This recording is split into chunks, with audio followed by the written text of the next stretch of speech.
कहते हैं कि हवा को कोई कैद नहीं कर सकता और बिल्कुल इसी तरीके से देवी अहिल्या को कोई किसी कार्य को करने से रोक नहीं सकता। नमस्कार जी हाँ, पुण्य श्लोक अहिल्याबाई शो के अंदर हमने देखा कि आज शो की शुरुआत होती है ढोल नगाड़ों के साथ में।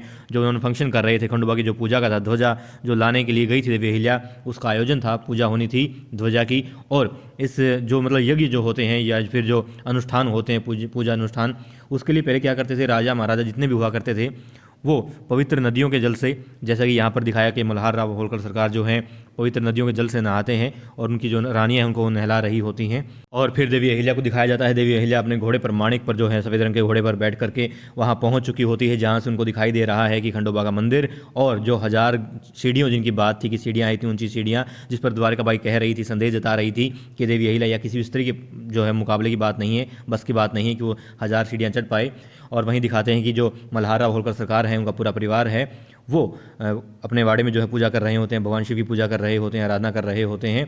हर कोई बहुत खुश होता है क्योंकि आज पूजा कर रहे होते हैं और विशेष पूजा थी क्योंकि आज जो खंडोबा का ध्वज है वो देवी अहिल्या लाने गई थी, तो इसमें जो है उत्साह जो था परिवार का वो और भी ज़्यादा था। और देवी अहिल्या पहुंच चुकी होती है वहाँ पर, सीढ़ियाँ चढ़ रही होती हैं। दिखाते हैं वाकई में जो मतलब 1000 सीढ़ियाँ, मुझे यूँ लग रहा था कोई बड़ी बात नहीं है, खास बात नहीं है, क्योंकि जब आपके अंदर आस्था होती है तो कोई खास बात नहीं होती चीज़ें। मगर क्यों? क्योंकि फिर भी वो मतलब कि स्त्री हैं, इसलिए इसमें सीरियल के माध्यम से दिखाया जा रहा था कि देवी अहिल्या क्या ये कर पाई, क्या स्त्री कोई कर ये कर पाई। और इस बात का संदेश सिर्फ स्त्रियों को नहीं, यानी द्वारकाबाई साहिब ने ही नहीं बल्कि जो पंडित हैं, पुजारी हैं, उन्होंने भी जताया। उन्होंने कहा कि समय पर जो है जो मुहूर्त है तो उस पर पूजा होनी बहुत आवश्यक है। उन्होंने पात्र जो है पानी का भर के उसमें छोड़ा, एक कटोरी, कि जब तक वो डूबती है तब तक मुहूर्त है, जैसे वो डूब जाएगी तो मुहूर्त समाप्त हो जाएगा, उससे पहले ही पूजा कर लेनी है। और मल्हार राव होलकर सरकार के साथ साथ जो उनकी पत्नी है गौतमबाई साहिब, वो भी बहुत ज़्यादा विश्वास जताती हैं देवी अहिल्या के ऊपर कि वो कर पाएंगी, बड़े अच्छे से कर देंगी इस चीज़ को।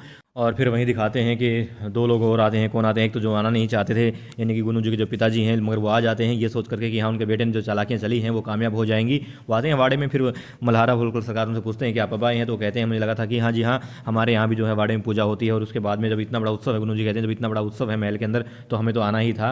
मगर द्वारकाबाई साहब जो है फिर संदेश जताती हैं और कहती हैं मुझे नहीं लगता, क्योंकि पात्र जो है पानी में डूबने वाला है, यानी मुहूर्त जो है समाप्त होने वाला है। और तो फिर कैसे आपने जो गलत निर्णय लिया है देवी अहिल्या को वहाँ भेज करके। तब मल्हारा होलकर सरकार कुछ कहना चाहते हैं, मगर जो अक्का साहेब है जी, उनकी बड़ी पत्नी है गौतमबाई साहिब, उनको रोक देती है और कहती है द्वारकाबाई साहिब से कि बेशक आपने ठीक कहा कि मल्हार राव होलकर सरकार जो है इतनी जल्दी ले आया करते थे, वो इतना वक्त नहीं लगाते थे, मगर हर किसी की जो है समय या किसी भी काम करने की जो स्पीड होती है वो अलग अलग होती है। आप चिंता मत कीजिए द्वारकाबाई साहिब, अहिल्या मुझे पूरा विश्वास है कि वो समय से पहले आ जाएगी और पूजा भी बड़े अच्छे से होगी। और बाकी सब लोग भी जो हैं फिर धीरे धीरे, जो अक्सर ऐसा दिखाया गया है इस सीरियल के माध्यम से कि आवाम भी जो है वो संदेह पैदा करने लगती है राजा के निर्णय के ऊपर। तब कुछ लोग कहते हैं कि हमें नहीं लगता भाई पूजा हो पाएगी। पंडित जी भी कहते हैं कि राजा जी आप घोषित कर दीजिए, कि सूचना दे दीजिए सबको कि आज पूजा नहीं हो पाएगी क्योंकि ध्वज नहीं आ पाएगा।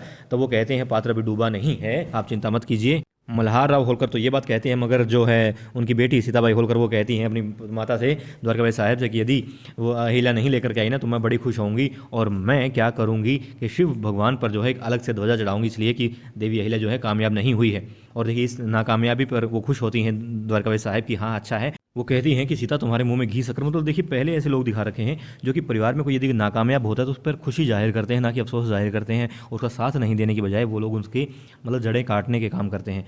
खैर यहाँ पर फिर मल्हार राव होलकर सरकार जी फिर से विश्वास जताते हैं, कहते हैं चिंता मत कीजिए समय पर वो आ जाएगी। और दिखाते हैं कि देवी अहिल्या किस तरीके से उनका मन जो है लोगों के प्रति समर्पित है, सेवा भाव से है। तो जो पूजा के लिए, जो प्रार्थना के लिए जो प्रसाद लेके गई थी वो भी बांट देती है, जो वहाँ पर लोग भूखे होते हैं उनको बांट देती है। और भगवान से कहती हैं कि आप तो मतलब नाराज़ तो नहीं होंगे इस बात के लिए, मुझे जानती हूँ, क्योंकि आपके बच्चे यदि भूखे हों तो आप कैसे भोजन कर सकते हैं, इसलिए मैंने पहले उनको दे दिया, आप चिंता मत कीजिए और मुझे माफ़ कर दीजिए यदि कुछ गलती हुई हो तो। और यहाँ पर सब मतलब हर कोई ये था कि यार पता नहीं पूजा हो पाएगी नहीं हो पाएगी। जो ढोल नगाड़े शुरुआत में बज रहे थे वो भी बजाने रुक चुके थे, क्योंकि सब ये वेट कर रहे थे कि देवी अहिल्या कब आएंगी कब आएंगी कब आएंगी। मगर तभी क्या होता है, उन्होंने ध्वज, जो पूजा करने गई थी देवी अहिल्या, वहाँ से उन्होंने ध्वज ले लिया है और वो अपने घोड़े पर चल पड़ती हैं। मगर जैसा कि उन्होंने साजिश अपनी रची थी वो कामयाब करने के लिए उनके जो कुछ बंदे होते हैं वहाँ पर बारूद लगा देते हैं और देवी अहिल्या का घोड़ा भी गड़बड़ा जाता है। देवी अहिल्या भी चिंतित हो जाती है, मगर वो घबराती नहीं है और अपने घोड़े माणिक से कहती हैं तो चिंता मत करो, हम दोनों मिल करके इस मुसीबत का सामना करेंगे और हमें वक्त पर पहुंचना है, इसलिए जल्दी चलो। तो घोड़ा और देवी अहिल्या पूर्ण विश्वास के साथ में दौड़ते हैं और समय पर वहां पहुंच जाते हैं।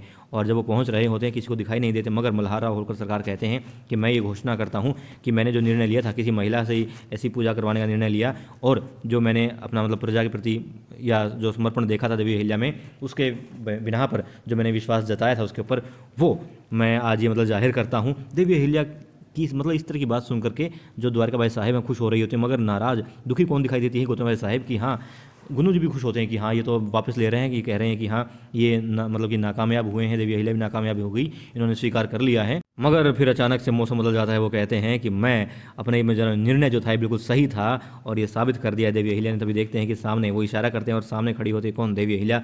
ध्वजा उनके हाथ में होती है गंडोबा की, और पूजा जो है संपन्न की जाती है। वहाँ पे बड़े हर्षोल्लास के साथ में फिर से जो है ढोल नगाड़े बजने लगते हैं। सब खुश होते हैं सिवाय 3 लोगों के, बल्कि 4 लोगों के।